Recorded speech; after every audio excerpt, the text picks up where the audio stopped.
Հանուն Հորի որդվո եւ ոգուին սրբո ամեն։ Հոր իմաստություն Հիսուս, դուր ինձ իմաստություն, որ ամեն ժամ քո առաջ խորհեմ, խոսեմ եւ գործեմ բարին, եւ փրկիր ինձ չար խոհերից, խոսքերից եւ գործերից, եւ ողորմիր քո արածներին եւ ինձ բազմամեղից։ Ըստ գործս ծրած մերոց, ուղիղ արայի մեզ դեր, եւ ըստ գործս ծրած մերոց, հաջողիա մեզ դեր։ Ամեն։ Ողջույն ձեզ, սիրելի ժողովուրդ, սկսում ենք քրիստոնեական դաստիարակություն հաղորդաշարը։ Այսօր նորից խոսելու ենք հրաշքներ եւ բժշկություններ շարքից։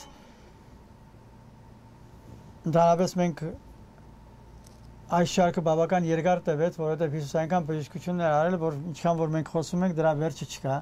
Այնքան հրաշքներ է կատարել 3 տարվա ընթացքում, որ խոսում ենք, դեռ կարելի է խոսել։ Ուրեմն այսօր նորից պիտի խոսենք իր բժշկություններից մի երկուսի մասին, որոնք նաև հրաշքներ են, որովհետև ամեն մի բժշկություն հրաշքի համազոր է։ Մենք այդ ուժը չունենք այսօր։ Ես հիվանդի այցելության որ գնում եմ, փորձում եմ իրեն օգնել, բայց Հիսուս Քրիստոսի նման չեմ կարող օգնել, ասենք կույրի աչքը բացեմ, կաղին ոտքը բուժեմ, կամ մեռածին հարություն տամ, կամ ծանր հիվանդին բուժում տամ, այդ բոլորը իմ ուժից վեր է։ Պարզապես ես հավատքով աղոթում եմ, որպեսզի այդ հիվանդը լավանա։ Բայց Քրիստոս ինքը Աստծո որդին էր եւ նրա ամեն մի բուժում հրաշքի համազոր է։ Ուրեմն այսօր մենք պիտի խոսենք Մատթեոսի ավետարանի 15-րդ գլխի 21-ից 28 համարները, որտեղ խոսում է կանանացի կնոջ հավատքը կամ փյունիկեցի կնոջ հավատքը։ Երկուսն էլ նույն տարբեր ավետարանիչների մոտ տարբեր անուններով է կոչվում։ Այստեղ ուրեմն Մատթեոսը կանանացի կնոջ հավատն է, հավատի մասին է խոսում։ Ուրեմն Հիսուս այդտեղից ելնելով գնաց Տյուրոսի եւ Սիդոնի կողմերը։ Եվ ահա այդ շրջաններից եկած կանանացի մի կին աղաղակում էր ու ասում. Ողորմիր ինձ Տեր, Դավթի որդի, աղջիկս չարաչար դիվահարվում է։ Բայց նա նրան պատասխան չտվեց, եւ նրա աշակերտները մոտենալով աղաչում էին նրան ու ասում. Արձակիր նրան, որովհետեւ մեր հետևից աղաղակում են։ Նա պատասխան տվեց եւ ասաց. Այլ տեղ չեմ ուղարկված, եթե ոչ Իսրայելի տան կորուսյալ ոչխարների մոտ։ Իսկ կինը մոտենալով երկրպագում էր նրան ու ասում. Տեր, օգնիր ինձ։ Նա պատասխանեց նրան եւ ասաց. Լավ չէ մանուկների հացն առնել ու շներին գցել։ Եվ նա ասաց. Այո, Տեր, որովհետև շներն էլ կերակրվում են իրենց տիրոջ սեղանից ընկած փշրանքներով։ Այն ժամանակ նրան պատասխանեց եւ ասաց. Ով կին, մեծ է քո հավատը, թող քեզ լինի ինչպես որ կամենում ես։ Եվ նրա դուստրը նույն ժամին բժշկվեց։ Այս է Մատթեոս ավետարանչի մասը հատվածը կանանացի կնոջ հավատի վերաբերյալ։ Հայք, հետաքրքիր խոսքեր կա Քրիստոսին այստեղ։ Եթե բառացի մեկը լսի եւ ասի, որ Քրիստոս այդ կնոջը շուն է անվանում, այսինքն մի քիչ ավելի պիտի վրթովվի, չէ՞։ Ինչպես կարող է Աստծո որդին Հիսուս Քրիստոս, որ միշտ բարիք էր անում, միշտ մարդկանց բարի խոսքեր էր ասում, օրհնում էր եւ հանգարց մի կնոջը ինքը դիմում է, ասում է, լավ է որ ասում է շները կերակրվեն, քան թե դուք կամ որևէ մեկ այդ արտահայտություն ունեցա։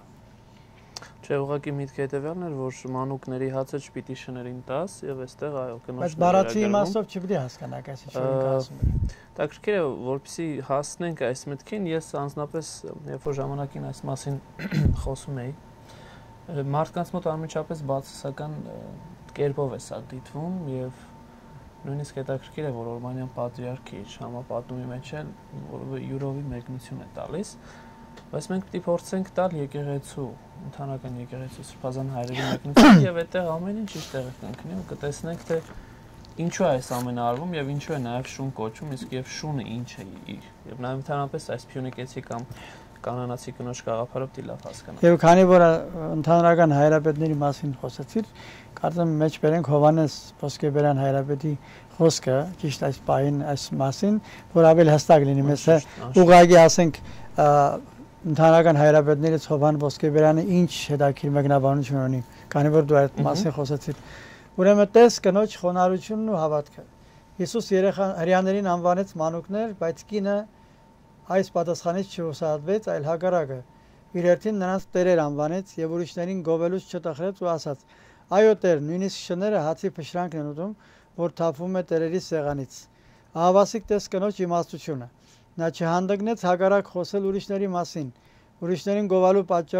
պատճառով չվիրավորվեց, ոչ էլ հանդիմանությունից վրդովվեց։ Տես իր հաստատակամությունը։ Երբ Տերը ասաց, թե արդար չէ մանուկների հացն առնել եւ շներին տալ, կինը պատասխանեց. Այո Տեր, Հիսուս նրանց, այսինքն հրեաներին մանուկներ կոչեց իսկ կինը ոչ միայն մանուկներ, այլ տերեր։ Հիսուս գործածեց շուն բառը, իսկ կինը բնութագրեց շան գործողությունը։ Տեսնում ես կնոջ համեստությունը։ Այս ամենից հետո համեմատիր նրա խոնարհությունը հրեա ժողովրդի հպարտության հետ։ Աբրահամի որդիներ ենք եւ երբեք ոչ ոքի չենք ծառայել, ինչպես ես ասում, թե ազատ կլինեք։ Մենք բորնեգությունից չենք ծնվել, մեր հայրը մեկ է Աստված։ Այս կնոջ բարական տարբեր է։ Նա ինքն իրեն շուն է անվանում եւ նրանց տերեր։ Այդ պատճառով նա երեխայի նման եղավ։ Եվ ինչ ասաց Քրիստոս. ով կին, մեծ է քո հավատը, թող քեզ լինի ինչպես որ կամենում ես։ Նորապես այսքանն էր Հովան Ոսկեբյանի մեկնաբանությունը, ավելի երկար է, բայց ես չուզեցի լրիվ կարդալ, մենք ավելի ինքներս մեկնաբանենք։ Դրանպես վստահ եմ, որ ժողովրդի մոտ, քանի որ ցավոք սրտի մենք մեր հոգևոր գրականությունը տեղյակ չի ժողովրդին։ Ուզում եմ փոքրիկ ուղղակի տեղեկություն տալ, թե ով է Հովան Ոսկեբյանը, նախ հայ չէ,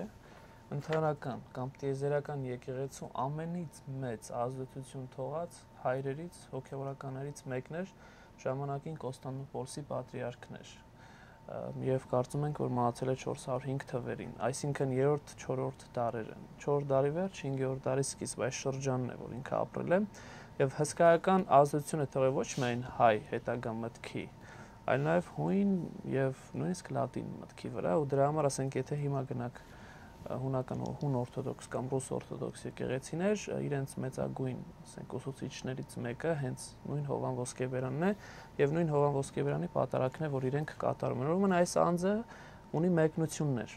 Աստվածաշնչի գրքերի բազմաթիվ մեկնություններ, դուք կարդացիք Մատթեոսի ավետարանի այն դրվագը, որ ինքը մեկնաբանն է, այս քանանացի կնոջ հավատքի վերաբերյալ։ Եվ որպեսզի ավելի մի քիչ խորանանք այստեղ, երևի ավելի ճիշտ է, որ փորձենք քայլերը տեսնել, թե ինչ էր կանանացի կին կոչվածը կամ նույն այս շան գաղափարը եւ գանք առաջ նախ այդ Տյուրոսի ու Սիդոնի կողմերը գնալ ցույց է տալիս սրանք հեթանոսական տարածքներ էին, որ Քրիստոս գնում էր, այսինքն Իսրայելի շրջանից դուրս էր եւ առանձին էին ապրում։ Հեթանոսները հрьяաների հետ կապված չէին, սահմանով էլ առանձին էին։ Եվ հետաքրքիր գիտեք ինչ է, կարծեմ, եթե չեմ սխալվում, սա այսօր, որտեվ այդքան էլ վստահ չեմ, բայց կարծեմ չեմ սխալվում, սա այսօրվա Լիբանանի տարածքի մեջ է գտնվում։ Կինը, ինչպես որ դուք ասացիք, կանանացի է կամ փյունիկեցի, փյունիկ ասորի Մարկոս ասում է 7-ի մեջ, ուրեմն վստահաբար ինքն էլ Սիդոնից ու Տյուրոսից չի, ուրեմն ինքն էլ է եկել այս տարածք։ Եվ կարծես այս տարածքը Տյուրոսն ու Սիդոնը հանդիպման վայր են Քրիստոսի այս կնոջ։ Եվ շարժություն դարձրեք, որ հետաքրքիր է, որ հեթանոս կինը, որ գաղափար չունի Աստծուց, որտեղ ինքը պաշտում է չաստվածներին, կուրքերին, գալիս է Քրիստոսին տեսնելու մի նպատակով, որպեսզի իր օգնությամբ աղջկան բուժի եւ Քրիստոսն էլ դուրս է եկել հրեա իրականությունից, արդեն հեթանոս տարածքի մեջ է եւ կարծես տեսնում է Քրիստոսին եւ Քրիստոս չի փորձում պատասխանել, դրա համար դու առաքյալները պիտի ասեն իրեն մի բան արա, որովհետեւ աղաղակում է մեր հետևից։ Որտեւ անընդհատ հետևից գալիս է, ասում է ողորմիր մեզ, օգնիր։ Հիմա առաջի հայացքից կարող է հարց առաջանալ, թե եթե Քրիստոս այսքան բարեգութ էր, ինչի էր անտեսում, ուղղակի անտեսում էր կնոջը։ Եվ սրա պատասխանը Ոսկեբերանը ինքը տվեց, վստահ եմ, բայց ավելի եթե խորացնենք, որտեղ ոչ միայն ինքն է մեկնում, այլ շատ ուրիշ հայրեր կան, հետեւյալն է, որ սա արեց, որպեսզի բացահայտի այս կնոջ հավատը։ Եվ նաև մյուս կողմից ցույց տա առաքյալներին, սա դաս էր, որտեղ առաքյալները կարծեք միջամտում են, մի բան արա, որտեղ շատ է աղաղակում։ Առաջերտին ես այստեղ նաև տեսնում եմ միջամտության, միջնորդության, այսօր դուք միջնորդ եք եւ շատ հաճախ այս հոգեվորականի միջնորդությունը այսօր Ամերիկայի Միացյալ Նահանգներում շատ է փնովում, որ չի կարող միջնորդ լինել հոգեվորական Աստված եւ մարդ կապ կարիք չունի միջնորդի, որը որ բողոքական միտք է։ Միջնորդում են արդեն առաքյալները, Տեր աղաղակում է մի բան արա, արդեն առաջին միջնորդը կա։ Չհաշված նրան, որ ինքը փյունիկեցիկին, ինքը միջնորդ է, ում իր աղջիկը բարկած է։ Ուրեմն տեսնում եք, այստեղ երկու միջնորդություն, մեկ առաքելական իշխանություն, որ տվյալ դեպքում ձերն է, որը որ խնդրում է Քրիստոսին մի բան արա, Քրիստոս հստակ գիտի իր անելիքը, բայց թողնում է, որ առաջ գնան, կինը սկսի ավելի աղաղակել, եւ այստեղ կրոջ այս հաստատակամությունը, որ Ոսկեբերանը ասում է, չի դադարում, ինչքան անտեսում են, ինքը գնում է։ Ոսկեբերանը 4 բան է առանձնացնում, որ այս կանոչ մեջ խոնարհությունն ու հավատքը, իմաստությունը, հաստատակամությունը եւ համեստությունը։ Այս 4-ը այս կնոջ մեջ բացորեն հատկանշական կետեր են, որոնք կար եւ ինքը դա շեշտում է եւ ամեն մեկի մասին։ Այստեղ հայ նաեւ պետք է շեշտենք, որ Քրիստոս միշտ որևէ հրաշք կատարելուց առաջ կամ բուժում կատարելուց առաջ, ասենք կույրի աչքերը բացելուց կամ բորոտին բուժելուց կամ կաղի ոտքը բուժելուց միշտ հարցնում էր այդ հիվանդին. Արդյոք դու հավատում ես, որ ես կարող եմ բուժել։ Այսինքն ավելի շեշտը դնում էր դիմացինի հավատքի վրա, եւ այս դեպքում էլ նույն բանն է։ Դրա համար ինքը ձգձգում էր, որպես զգա թե այդ կինը արդյոք հաստատակամորեն դեռ շարունակում է հավատալ իրեն, որ կարող է իր աղջկան բուժել։ Կարծում եմ, այստեղ շեշտը հավատքի վրա է դրված։ Փորձում էր նրանից իմանալ այդ հավատքի ուժգնությունը։ Արդյոք նա պիտի շարունակի այդ հավատքը դրսևորել։ Եվ ինչքանով կարող է ինքը ինչքանով ինքը իրեն հավատում իբրև Աստծո որդի կամ իբրև բուժիչ։ Գիտեք, հետաքրքիր է, անխոս հավատքն է եւ դրա համար պիտի ասես քո հավատքի քո աղջիկը բուժվի եւ այստեղ նաեւ դու հավատում ես, որ դու կբուժվես, չէ, դու հավատում ես, որ աղջիկդ կբուժվի, այստեղ նորից եմ ուզում շեշտեմ այս միջնորդության գաղափարը, բայց նայեք, ուզում եմ մենք միշտ եկեղեցու մեջ եւ ամեն անգամ դուք պատարագի ընթացքում եւ նաեւ խոստովանողները, եւ որ խոստովանում ենք մեղքերը, առաջին մեղքը հպարտությունն է։ Անձի եսն է։ Այս կինը սա չունի, որովհետեւ երբ որ անձին ես կպնում, օրինակ տեսեք, այս կինը եկել է, որ Քրիստոսին իբրև բարի վարդապետի, բուժիչ մեկի հրաշագործի օգնություն խնդրի եւ հակառակը նախ անտեսվում է, իսկ հետո երբ որ սկսում է ի վերջո կարծես թեքվել եւ խոսել հետը, հանկարծ միանգամից շուն է անվանում։ Եվ այստեղ անձին է կպնում, մեկ ուրիշը լիներ այսօր մեր հասարակության մեջ, պիտի վիրավորվեր, դու էիր այդ Քրիստոսը, որ այսքան ասում են, էսա քո եղածը, շրջվեր ու գնար, քո մաքրությունը, քո զորությունը, կարող է նաև հայոյել ու գնար, եւ այսօր էս է իրավիճակը։ Այո, դժբախտաբար այս ժամանակ մեկին մի հատ փոքրս վիրավորել, նա համեստորեն քեզի չի պատասխանի, ընդհակառակը։ Մի բան էլ ինքը ավելիով կպատասխանի, դժբախտաբար սա քրիստոնեական վերաբերմունք չէ։ Ուրեմն նախ այդ անձի խոնարհություն բառը ոսկեբրան շրջումը այս եսի բացակայությունը, հպարտության բացակայությունը, որ լավ։ Երկրորդը, երբ որ այստեղ մենք շան գաղափարի մասին խոսեցինք, իրականում 5 տակարանի մեջ միշտ հեթանոսները իբրև շուն են դիտվում։ Եվ դա այստեղից նաև հայրականության մեջ գալիս է շնանալ բառը, որը որ անառակություն անելն է։ Մենք այս մասին խոսել ենք շնություն եւ պոռնկություն, բայց հետաքրքիր է որոշ մեկնիշների համեմատ ինչի ենք մենք շնանալ կոչում, որովհետև շունը բարոյական չափանիշներ իբրև այդպիսի նույնիսկ կենթայիների մեջ էլ կան, օրինակ ասում են կարապները միշտ մի զույգով են կամ նմանատիպ դեպքեր կան, շունը նույնիսկ իր ծնողի հետ է կենակցում այս բaragam, ընդհանրապես իր համար այս նույնիսկ շների մեջ բան չկա, այսինքն բարոյականության ծայրաստիճան նվազում եւ հեթանոս աշխարհում բարոյականությունն իբրև այդպիսին այս օրենքը, որ Իսրայելին էր տրված, որ սա չանես, չսպանես, չգողանաս, գոյություն չուներ։ Եվ այս մարդիկ անառակությամբ են զբաղվում եւ փաստ են բոլոր հռոմեական, հունահռոմեական նկարները, թե ինչ էր կատարվում, ամեն ինչ որ մարդու մտքով անցնում էր, կատարում են։ Ցավոք սրտի հիմա աշխարհը նորից դրան է վերադառնում։ Եվ դրա համար էլ ամբողջ կայսրությունը կործանվեց, հռոմեական կայսրությունը, դրա երեսից ոչ բարոյականության երես։ Եվ Քրիստոս, երբ որ այս կնոջը շուն է անվանում, ի նկատի ունի այս ամբարո կյանք կենցաղը հեթանոսների, որոնք որ իրենք ապրում են։ Ոչ թե ուղղակի իրեն շուն անվանեց։ Բարացի եթե վերցես, այդպես է դուրս գալիս։ Եվ կինը չվիրավորվեց։ Որովհետև ճշմարիտն էր խոսում, որովհետև իրապես հեթանոսները ամբարո կյանքով են ապրում եւ Քրիստոսի գալը այս լույս բերելն էր։ Բայց հետաքրքիր է կինը երբ որ մոտեցավ, ողորմիր ինձ Տեր, Դավթի որդի կոչեց։ Հեթանոսը, պարզ հեթանոսը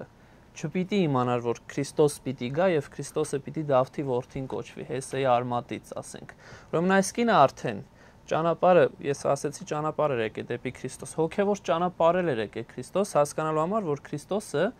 նույն ինքը Դավթի որդին է։ Եվ սրա համար այս ընթացքը պատրաստության ընթացք անցնելուց հետո է, որ շատ համեստ եւ շատ խոհեմ պատասխանը տալի, այո Տեր, բայց շներն էլ իրենց տերերի սեղանից փշրանքներից օգտվում են։ Եվ այստեղ նորից Աստծուն իբրև Տեր տեսնելով, այսինքն սա հեթանոսությունից փոխփոխում է դեպի ճշմարիտ Աստված ճանաչողությունը։ Այս պատասխանն է, որ Քրիստոսին ամբողջությամբ բացահայտում է նախ։ Ուզում է որ բացահայտվի, ինչը որովհետև 2000 տարի հետո Տեր Ովսեփն ու Հայկը այս կնոջ հավատքը պիտի տեսնեն ու քարոզեն ժողովրդին։ Եվ սա իսկ եթե Քրիստոս մի անգամից ասեր գնա հավատում ես փրկվի, միգուցե եւ չգրվեր, որտեվ բազմաթիվ տենց դեպքեր կան եւ այսօր մենք եւ դուք չխոսենք այս մասին։ Այսինքն հիմա այսօր էլ, եթե մարդը միշտ մենք հավատքի մասին շատ ենք խոսել, բայց ինչպես պատտվում է Աստվածաշունչի մեջ միշտ հավատքի դրվագները ավելի զորավոր են, որովհետև ամեն ինչ կապված է հավատքի հետ։ Եթե ասենք թե հիվանդը հավատում է բժիշկին, օրինակի համար, եւ ասում է այս բժիշկը լավ բժիշկ է, նրա մոտ արդեն դեղատոմս է դառնում դա։ Ասենք լավատեսության դեղատոմս։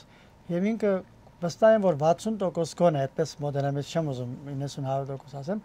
60% իր մոտ բուժման ընթացքը շատ ավելի դրական կլինի, քան նա, որը չի հավատում, տվյալ ասենք բժիշկին կամ մարդուն կամ որևէ մեկին, որը կամ աղոթողին կամ Տեր հայրին, չգիտեմ, որևէ մեկին, որը իրեն կարող է օգնել։ Բայց հիմնականում օգնողը ինքը հիվանդն է։ Այս դեպքում այս կանանացի կինը ինքը հավատաց, որ Քրիստոսին մոտեցավ։ Այդ հավատքի դրսևորումն էր, արտահայտությունն էր Քրիստոսին մոտենալը, որ ես հավատում եմ, որ դու կարող ես իմ աղջկան բուժել։ Գիտեք, միայն հավատքը բավարար չէ եւ դրա համար է որ հետագամ Հակոբոս Առաքյալը իր թղթում երկրորդ գլխում պիտի ասի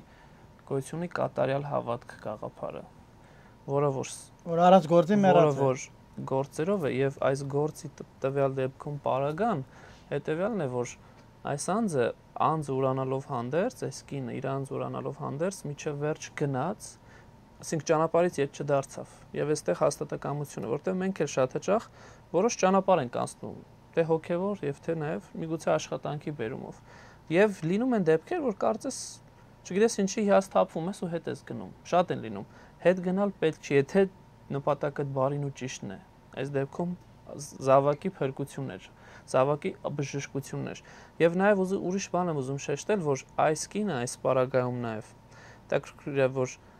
ամբողջությամբ հասկացավ, թե իրապես Քրիստոս ով է եւ ինչ կարող է անել։ Եվ այս գիտակցությունը